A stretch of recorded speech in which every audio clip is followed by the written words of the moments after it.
Hello दोस्तों, स्वागत है आपका हमारे चैनल पर, जहां हम आपको किताबों का ज्ञान सरल और रोचक तरीके से पहुंचाते हैं।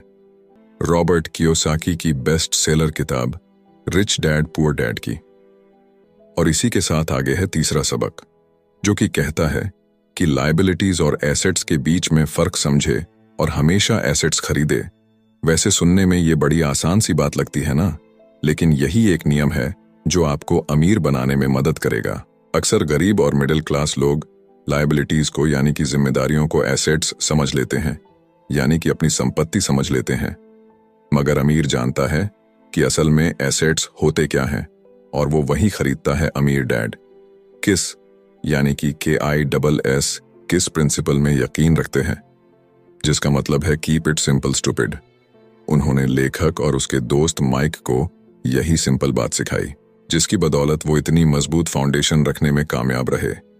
इसी की यही सिंपल बात है कि लायबिलिटीज यानी कि अपनी जिम्मेदारियों और एसेट्स यानी कि संपत्ति के बीच में फर्क को समझे और एसेट्स खरीदे। लेकिन अगर ये इतना ही सिंपल है तो हर आदमी अमीर होता है ना। मगर यहाँ पर मामला उल्टा है।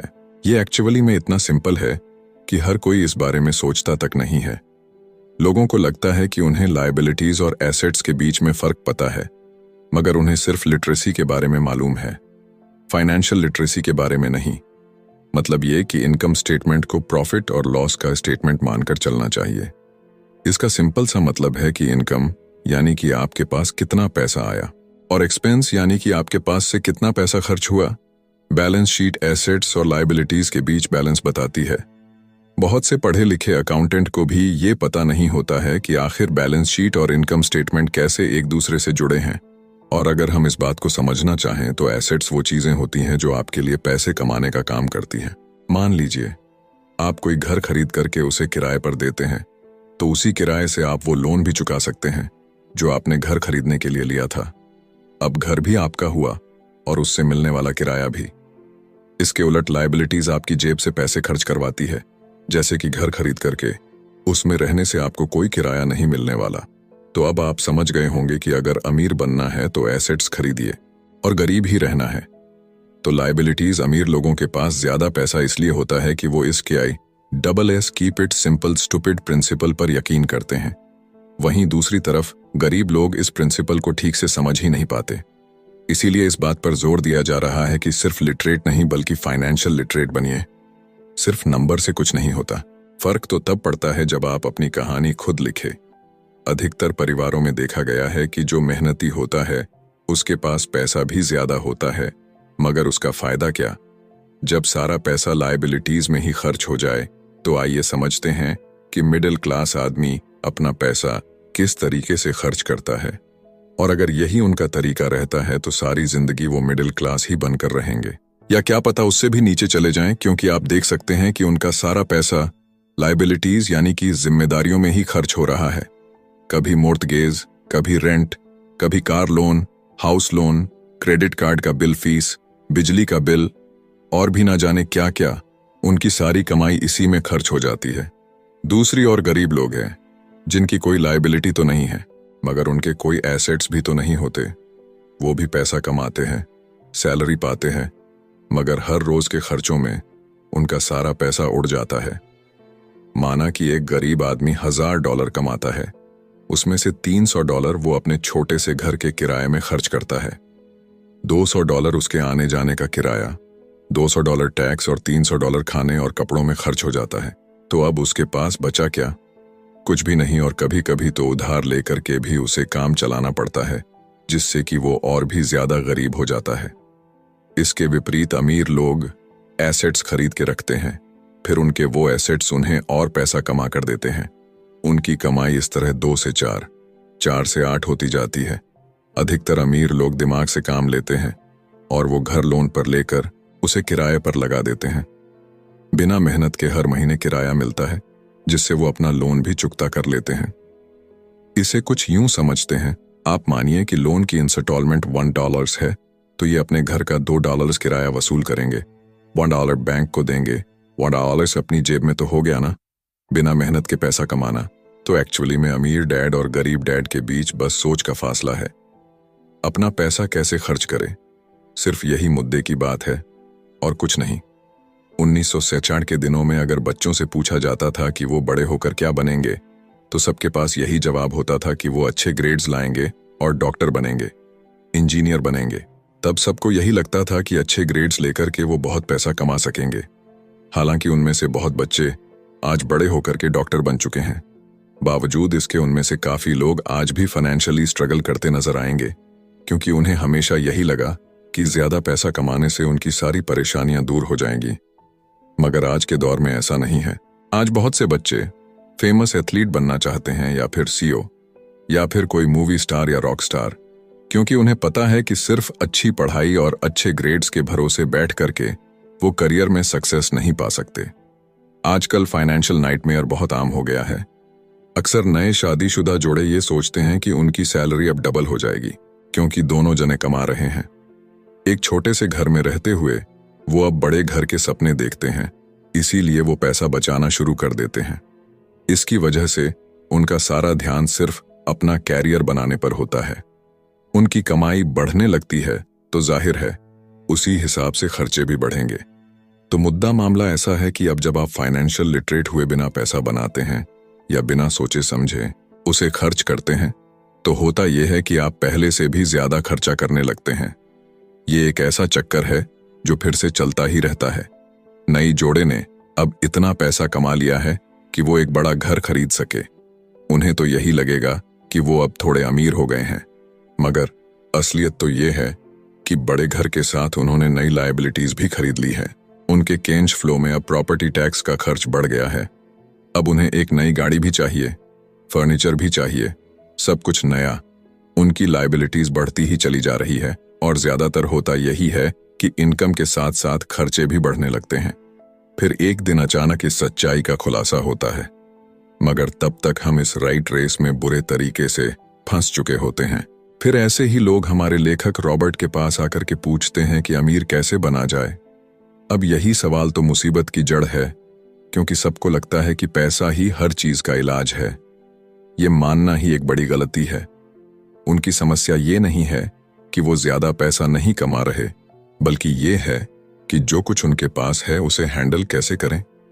वैसे एक कहावत है जो यहां पर लागू होती है, जब तुम खुद को एक गहरे गड्ढे में पांव तो और खोदना छोड़ दो, क्योंकि ज्यादातर लोग पब्लिक स्पीकिंग से घबराते हैं। मनोचिकित्सक यानी कि साइकेट्रिस्ट का मानना है कि लोग इसलिए घबराते हैं क्योंकि उन्हें रिजेक्शन का डर होता है, औरों से अलग होने का डर होता है। लोग हमारे बारे में क्या सोचेंगे या हम पर वो कहीं हंसेंगे तो नहीं, बस यही सोचकर कि ज्यादातर लोग पब्लिक स्पीकिंग से दूर भागते हैं। वो वही करना पसंद करते हैं जो सब कर रहे होते हैं। ऐसे लोग खुद को भीड़ का हिस्सा बना करके संतुष्ट हो जाते हैं। आपका घर आपका सबसे बड़ा एसेट है, लोन लीजिए। अरे अब तो प्रमोशन हो गया है, अब तो सैलरी बढ़ गई है, तो नया घर तो ले ही लो। यही सब बातें ना हम लोगों से सुनते आ रहे हैं, और फिर हम भी ना उसी रास्ते पर चल पड़ते हैं, क्योंकि जो सब कर रहे हैं वो जरूर से सही ही होगा। भाई इतने सारे लोग मिलकर के कोई गलती तो नहीं कर सकते ना, ऐसा हम सोचते हैं, राइट? मगर नहीं, ऐसा बिल्कुल भी नहीं है। अमीर डैड ने कहा था कि जापानीज लोग 3 चीजों की ताकत जानते थे: तलवार, कीमती जवाहरात और शीशा। तलवार बाजुओं की ताकत का प्रतीक है, कीमती जवाहरात पैसे की ताकत का, और शीशा खुद के अंदर छुपी हुई ताकत को दिखाता है, और वही हमारी सबसे बड़ी ताकत है।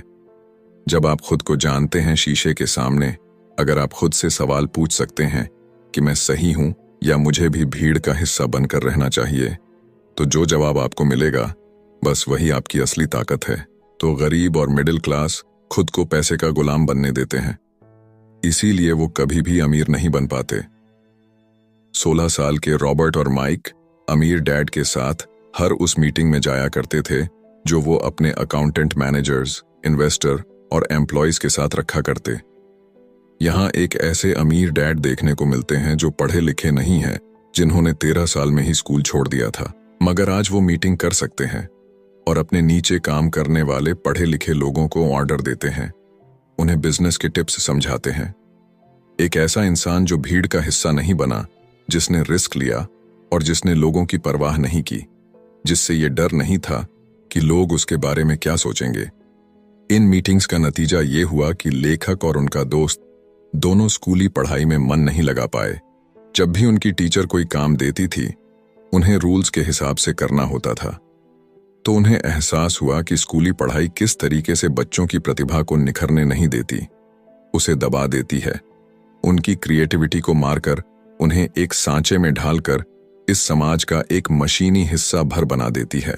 और उन्हें टीचर की इस बात से भी इनकार था कि अच्छे ग्रेड्स लाकर के ही सक्सेसफुल और अमीर बना जा सकता है। वैसे एक दिन रॉबर्ट की अपने गरीब डैड से बहस हो गई। उनके पिता का मानना था कि उनका घर उनके लिए सबसे बेस्ट इन्वेस्टमेंट है, मगर वो एक रेड रेस में भाग रहे थे। उनकी इनकम और खर्चे बराबर ही थे। उन्हें पूरा करने के लिए उनके पास एक पल की भी फुर्सत नहीं थी।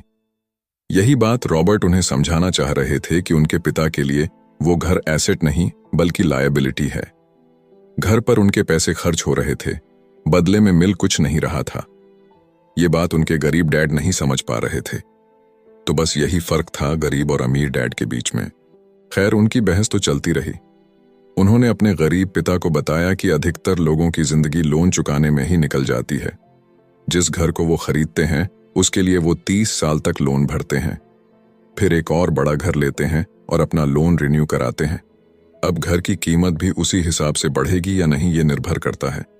कुछ लोग ऐसे भी हैं जिन्होंने घर खरीदने के लिए एक बड़ी रकम ली थी। जितनी घर की कीमत नहीं थी, उससे ज्यादा कर्ज उनके सर पर चढ़ गया। इसका सबसे बड़ा नुकसान लोगों को ये होता है कि वो बाकी जगह इन्वेस्टमेंट नहीं कर पाते, क्योंकि उनका सारा पैसा उस घर पर लगा है। उन्हें कभी इन्वेस्टमेंट करने का मौका ही नहीं मिल पाता और ना ही वो इस बारे में कुछ सीख पाते हैं, और इसी तरीके से कई एसेट्स उनके हाथों से निकल। अगर इसके बदले लोग सिर्फ एसेट्स पर ध्यान दें तो उनका फ्यूचर कहीं ज्यादा बेहतर हो सकता है। अब उदाहरण के लिए रॉबर्ट की पत्नी के पेरेंट्स एक बड़े से घर में शिफ्ट हो गए। उनका सोचना था कि अपने लिए बड़ा और नया घर लेना एक सही फैसला है, क्योंकि बाकियों की तरह उन्हें भी घर लेना एक एसेट्स लगता था। अगर वो ये जान करके हैरान रह गए कि उस घर का प्रॉपर्टी टैक्स $1000 था, ये उनके लिए बहुत ही बड़ी कीमत थी। और क्योंकि वो रिटायर हो चुके थे तो इतना पैसा टैक्स के रूप में भरना उनके रिटायरमेंट बजट के बाहर था। बेशक हम ये नहीं कह रहे कि आप एक नया घर ना लें, बल्कि हम समझाना चाहते हैं कि जितने पैसे से आप एक बड़ा घर लेंगे, उतने पैसे आप किसी एसेट में इन्वेस्ट करें तो बेहतर होगा। आपका एसेट आपके लिए कमाई करेगा और कुछ ही समय के बाद आपके पास इतना पैसा होगा कि आप आसानी से मनपसंद घर ले पाएंगे, और वो भी बिना किसी लोन के। तो अब सवाल ये है कि अमीर और ज्यादा अमीर क्यों होते रहते हैं, वही मिडिल क्लास आगे क्यों नहीं बढ़ पाते? इसके पीछे भी ना एक वजह है, और कारण एकदम सिंपल है। अमीर एसेट खरीदते हैं जो कि उनका पैसा दुगना करता रहता है। उस पैसे से उनके सारे खर्चे मजे में निपट जाते हैं। और मिडिल क्लास क्या करते हैं? वो तो बस महीने की एक तारीख का इंतजार करते हैं। जब उनकी सैलरी आई तो सारी की सारी सैलरी तो खर्चों को पूरा करने में खत्म हो जाती है, तो इन्वेस्टमेंट कहाँ से होगा? और फिर जब सैलरी बढ़ती है तो उस पर टैक्स भी बढ़ जाता है, और उसी हिसाब से बाकी खर्चे भी, और फिर अंत में वही राइट रेस चलती रहती है। कहने का मतलब ये है कि एक कर्ज में डूबा समाज जहां पर हम रहते हैं, मतलब ये कि अपने घर को एसेट समझना ही वो रीजन है जो कि हमें कर्ज के बोझ तले दबाती है। आज यही अधिकतर लोगों की सोच है। अगर सैलरी बढ़ी है तो लोग सोचते हैं कि अब वो बड़ा सा घर ले सकते हैं, क्योंकि उन्हें ये अपने पैसे का सही इस्तेमाल लगता है। इसके बदले अगर वो पैसा सही जगह लगाया जाए तो उनकी जिंदगी हमेशा के लिए बदल सकती है। लेकिन ऐसा हो नहीं पाता, क्योंकि उनका सारा वक्त हार्ड तोड़ मेहनत करने में चला जाता है। अपनी नौकरी को सेफ जोन समझ करके वे उससे अलग कुछ सोच ही नहीं पाते, और साथ ही उन पर कर्ज का इतना बोझ होता है कि वो नौकरी छोड़ने का रिस्क ले ही नहीं सकते। अब जरा खुद से सवाल कीजिए कि आज आप नौकरी छोड़कर बैठ जाते हैं तो कितने दिन आपका गुजारा चलेगा? क्योंकि अगर आप फाइनेंशियली लिटरेट नहीं हैं, अगर आपने सारी उम्र सिर्फ सैलरी के भरोसे ही काटी है और एसेट्स के बदले आपने लायबिलिटीज पाल ली है, तो यकीनन आपकी जिंदगी बहुत ही कड़ी चुनौती है। सिर्फ नेटवर्थ के भरोसे आपका काम नहीं चल सकता। नेटवर्थ बताता है कि आपके पास वाकई में कितना पैसा है, चाहे वो गैराज में पड़ी पुरानी कार के रूप में ही क्यों ना हो। अब भले ही वो कार कुछ काम की ना हो, जबकि वेल्थ का मतलब है कि आपके पास जो पैसा है उससे आप कितना और पैसा कमा रहे हैं। जैसे कि मान लीजिए कि आपके पास कोई एसेट है जिससे हर महीने मुझे $3000 की कमाई हो जाती है, और हर महीने आपके $6,000 खर्च होते हैं, तो मैं सिर्फ आधे महीने ही अपना गुजारा कर पाऊंगी। तो सल्यूशन ये होगा कि अपने एसेट से मिलने वाले पैसे को आप बढ़ा दें। जब वो $6,000 आपको मिलने लगेगा तो आप रातों रात अमीर नहीं हो जाएंगे, मगर इस तरह आप वेल्थी होने लगेंगे। अब अगर आप अचानक नौकरी छोड़ते भी हैं तो आपके एसेट्स आपका सारा खर्च कवर कर लेंगे। अब वेल्थी तभी बन पाएंगे जब आपके खर्च आपके एसेट्स की ग्रोथ से कम रहे, और इसी के साथ आगे है चौथा सबक, जो कहता है कि अपने काम से काम रखें।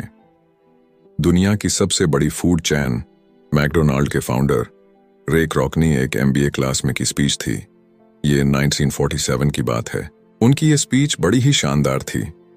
लोगों को प्रेरित करने वाले स्पीच के बाद जब MBA क्लास के स्टूडेंट्स ने कुछ वक्त उनके साथ बिताने की गुजारिश की तो वो उनके साथ बियर पीने चले गए। बातों बातों में रे ने अचानक एक सवाल किया कि क्या आप लोग जानते हैं कि मैं किस बिजनेस में हूं? अब ये बात तो सबको मालूम थी कि वो हैमबर्गर बेचते थे। इस बात पर वो हंसने लगे और बोले कि उनका असल बिजनेस तो रियल एस्टेट है, क्योंकि मैकडोनाल्ड के लिए हर लोकेशन का चुनाव सोच समझ कर किया जाता है। जहां उसकी फ्रेंचाइज बनाई जाती है वो जमीन भी साथ ही बेची जाती है। तो इसका सीधा सा मतलब है कि मैकडोनाल्ड की फ्रेंचाइज खरीदने वाले को वो जमीन भी खरीदनी पड़ती थी। तो इस तरीके से ये एक रियल एस्टेट बिजनेस भी हुआ। यही सबक अमीर डैंड ने रॉबर्ट को सिखाया कि अक्सर लोग खुद के लिए छोड़ करके बाकी सबके लिए काम करते हैं। वो टैक्स पे करके गवर्नमेंट के लिए काम करते हैं, वो उस कंपनी के लिए काम करते हैं जहां वो नौकरी करते हैं, बैंक का मॉर्टगेज देकर उसके लिए काम करते हैं, और ये सब इसलिए क्योंकि हमारा एजुकेशन सिस्टम ही ऐसा है।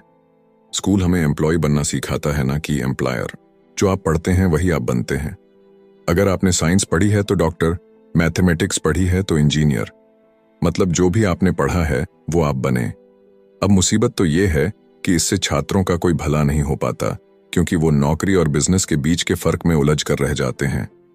जब कोई पूछता है कि आपका क्या बिजनेस है तो आपको ये नहीं बोलना चाहिए कि मैं तो एक डॉक्टर हूं या एक बैंकर हूं, क्योंकि वो आपका प्रोफेशन है, बिजनेस नहीं। कहने का मतलब ये है कि आप जो भी करते हैं उसे अपना बिजनेस बनाइए, नौकरी नहीं। अपनी सारी उम्र दूसरों के लिए काम करके उन्हें अमीर करने में बर्बाद ना करें, बल्कि खुद की जिंदगी को खुशहाल बनाने के लिए काम करें। बहुत से लोगों को इस बात का एहसास बड़ी देर से होता है कि उनका हाउस लोन उनकी जान ले रहा है, और फिर उन्हें लगता है कि जिसे वो एसेट मानने की गलती कर रहे थे, एक्चुअली कभी वो एसेट था ही नहीं। जैसे उन्होंने कार ली तो उससे जुड़े तमाम खर्चे उनकी लायबिलिटीज बन गए, तो उनकी मुसीबतें शुरू हो जाती हैं। इसीलिए तो हम एसेट कॉलम पर इतना ज्यादा जोर दे रहे हैं ना कि आपकी इनकम कॉलम पर, और यही फाइनेंशियली सिक्योर होने का सही तरीका है। आप कितने अमीर हैं ये जानने का सही तरीका नेटवर्थ इसलिए नहीं है, क्योंकि जब भी आप अपने एसेट बेचते हैं तो उन पर भी टैक्स लगता है। आपको उतना पैसा नहीं मिलता जितना कि आप सोचते हैं। आपके बैलेंस शीट के हिसाब से आपको जितना भी पैसा मिलेगा उस पर भी आपको टैक्स देना पड़ेगा। ये किताब आपको कभी ये सलाह नहीं देगी कि आप अपनी नौकरी छोड़ें। आप अपनी नौकरी करते रहिए और साथ ही एसेट्स भी खरीदते रहिए। और एसेट्स से मेरा मतलब है सही और असली मायने में एसेट्स। मैं ये नहीं कहूंगी कि आप कोई कार्ड लीजिए, क्योंकि वो मेरी नजर में असेट्स यानी कि संपत्ति नहीं है, क्योंकि जैसे ही आप उसे चलाना शुरू करते हैं वो अपनी कीमत का 25% खो देती है। अब किस तरह के एसेट्स खरीदे जाने चाहिए, यहां हम आपको कुछ उदाहरण देते हैं। ऐसा बिजनेस जहां आपकी मौजूदगी जरूरी ना हो, जो दूसरे लोग आपके लिए चलाएं, क्योंकि आप वहां पर ज्यादा वक्त देंगे तो वो बिजनेस नहीं, नौकरी होगी। दूसरा है रियल एस्टेट पे पैसा लगाएं। तीसरा है स्टॉक और बॉन्ड खरीदे। तो जब एसेट खरीदे तो अपनी पसंद की चीजों पर पैसा लगाएं, क्योंकि आपका मन होगा तभी आप उस पर ध्यान दे पाएंगे। अगर उसमें आपकी रुचि होगी तो आप उसे बेहतर समझ पाएंगे। रॉबर्ट को रियल एस्टेट और स्ट्रोक्स में रुचि थी, खासकर छोटी कंपनीज में इन्वेस्ट करना। अपने अमीर डैड की सलाह पर उसने अपनी नौकरी कभी नहीं छोड़ी। वो जॉब करता रहा, साथ ही अपने एसेट कॉलम को बड़ा और मजबूत बनाता चला गया। एक पैसा भी जो आप कमाते हैं उसे बेकार न जाने दें। अपने पैसे को अपना गुलाम मानकर चलिए, जो कि आपके लिए काम करे। आप लग्जरी खरीदना चाहते हैं, शौक से खरीदे, कोई बड़ी बात नहीं, मगर ये ना भूले कि अमीर और मिडिल क्लास में यही सोच का फर्क है। जहां मिडिल क्लास पैसा आते ही पहले लग्जरी में खर्च करेगा, वहीं अमीर आदमी उसे अंत में खरीदेगा। और इतना समझ लेने के बाद अब अगले सबक में आप अमीर लोगों के सबसे बड़े सीक्रेट के बारे में जानेंगे। तो दोस्तों, इसी के साथ ये समरी यहीं पर समाप्त होती है। धन्यवाद।